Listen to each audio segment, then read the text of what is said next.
Bueno, una vez más con el licenciado José Migali. Y bueno, con él estamos conversando diferentes temas de la psicología, temas muy interesantes, por cierto. Bueno, José, y hoy nos vamos a hablar de un tema muy interesante y que se habla mucho en estos tiempos, que son los ataques de pánico. Ataques de pánico, sí, realmente es un motivo de consulta recurrente, tanto, inclusive en adolescentes, ¿no? Si yo atiendo adolescentes y adultos, y en ambos casos aparece como motivo de consulta, sobre todo en los casos de gente que está apresurada por la consulta, ¿no? Que llaman y bueno, puede ser hoy, mañana. El ataque de pánico es un estado de malestar, digamos, importante, que se va disparando en la persona con una activación fisiológica que puede ser temblor, transpiración, sudoración fría, taquicardia, falta de aire, ahogo, siente que se le cierra la garganta, ¿no? Empieza a tener esta activación fisiológica, y esa activación fisiológica es acompañada por pensamientos que podríamos llamar catastróficos, ¿no? Es decir, me estoy ahogando, me va a pasar algo, me voy a morir. En menos casos o en menores oportunidades ocurre que hay un miedo a perder la razón, miedo como a volverse loco, ¿no? Empieza a sentir como extraño, como que podría llegar a pensar, cosa que no ocurre nunca, digamos, pero aparece ese temor fuerte.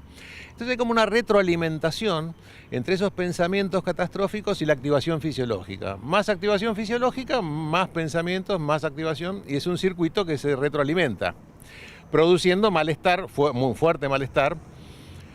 Ahora, ¿por qué se producen? Hay disparadores del entorno que son concretos. Es decir, ocurrió algo, puede ser que se sienta con mucho calor en un lugar encerrado, qué sé yo, y a veces no se sabe por qué. Porque puede ser cuestiones, improntas que ha tenido en etapas preverbales y que determinada situación inconscientemente le dispara un temor, ¿no? O una alerta. Y esto arranca con una activación fisiológica y con los pensamientos y demás, y es muy común que vayan a las guardias de los sanatorios, recurrentemente, ¿no?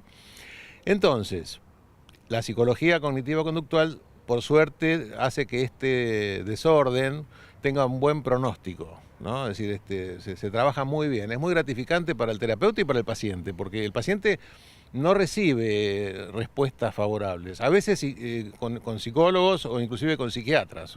Los medican, entonces mientras toman la medicación bárbaro, cuando la dejan, vuelven a tener. Entonces es muy gratificante, aplicando técnicas de psicología cognitiva-conductual, ver cómo evoluciona favorablemente y bastante rápido, digamos. Es más, se prevén mucho las recaídas, porque la persona a veces se convierte, o casi siempre se convierte, en alguien que puede ayudar a otra persona con ataque de pánico, porque lo vivió, aprendió las técnicas y se siente capaz de aplicarlo. Eso es una protección hacia la recurrencia, ¿no es cierto? Hay situaciones normales, José, en las que uno a veces dice me da pánico. Por ejemplo, cuando uno es adolescente o en la época de la universidad, cuando va a dar un examen, o en el colegio, cuando los chicos van a dar un examen, o cuando tenés una entrevista laboral, uno vulgarmente dice tengo un pánico bárbaro. Ahora, por lo que vos me decís, estas situaciones de pánico se dan en situaciones que no deberían haber pánico, ¿no? Exacto. El pánico es un miedo extremo, digamos, ¿no? Es un temor extremo. No puedes controlarlo.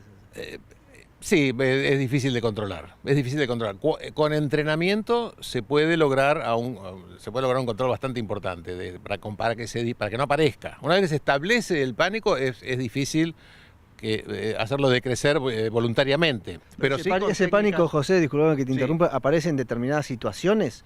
Bueno, por ejemplo, adolescentes que tienen pánico a los exámenes, no se pueden presentar a los exámenes en la facultad o en el colegio porque tienen un miedo extremo, claro, digamos.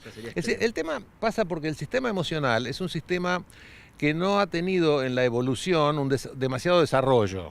La parte cognitiva sí, porque ha crecido el lóbulo frontal, la corteza es más importante, digamos, hay más conexiones, en esa parte hemos evolucionado, pero la parte emocional es un sistema que ayuda a la supervivencia. Y es el mismo que tenían nuestros antepasados de muchos miles de años, ¿no es cierto? Entonces es muy simple, ¿se dispara o no se dispara? ¿Tengo miedo o me enojo? ¿Ok? ¿Ataco o huyo? Es muy sencillo y está sometido a las demandas de este mundo moderno y con poca información, además. Entonces tiende a que pasen estas cosas. Yo tengo un miedo exagerado. Si mi sistema emocional me avisa que yo estoy en peligro... Muy bien, miedo exagerado. Es un miedo exagerado. Si mi sistema emocional me indica que estoy en peligro y realmente estoy en peligro, es una emoción funcional. Porque me está indicando que hay un peligro en el entorno, entonces yo siento un poco de temor y actúo. ¿Ok? Ahora, si me indica que hay peligro cuando no lo hay, que es muy fácil que ocurra esto, porque la vida moderna o posmoderna es muy compleja. Entonces hay muchos motivos para tener miedo, digamos. Y eso de alguna manera va generando un estado de alerta casi permanente, porque tenemos problemas, no sé, económicos, sociales, de todo tipo, ¿no es cierto? No, bueno, pero es fácil detectar el pánico entonces porque es un miedo exagerado en una situación que no debería ese miedo ser exagerado. Exacto. El tema, se presenta un estado como confusional por la falta de información. Esto lo hemos hablado ya. Sí. Es decir, hay muy poca información sobre cómo funciona la mente, entonces lo primero que se produce es un desconcierto, ¿no? Es decir, ¿por qué siento esto? Pero yo lo siento, eso es real, ¿ok? Sí. Porque se toma este sistema emocional como si fuera uno mismo el sistema. No es que uno lo observa cómo está funcionando. Yo puedo, por ejemplo, en un automóvil suponer cómo están funcionando los frenos. Y lo observo y veo cómo funcionan, ¿ok? Pero no soy los frenos. Claro. Y el sistema emocional es un poco así. Uno puede tomar perspectiva y analizar el funcionamiento del propio sistema emocional. Y eso da poder, de alguna manera, ¿no?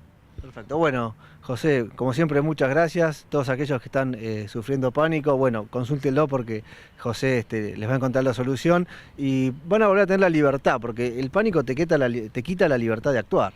Sí, en general las emociones ligadas al temor, las emociones negativas en ese sentido, ¿no? De temor, de miedo, son emociones que constriñen, que tienen pocas alternativas de conducta, ¿no? Es decir, o huida, ¿no es cierto? O me aíslo, o huyo.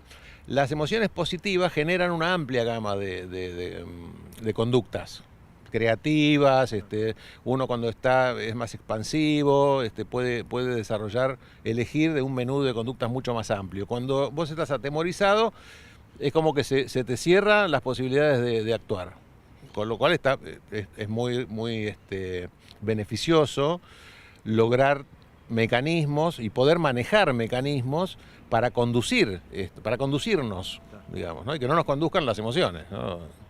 Bueno, como siempre decimos, abajo en pantalla están figurando los datos telefónicos para que la gente pueda consultar contigo una entrevista en tu consultorio en las Lomas de San Isidro. Así que bueno, vamos a seguir seguramente hablando de estos temas tan interesantes de la psicología que vos tanto dominás, José. Muchas gracias. Cómo no, Tommy, gracias a vos.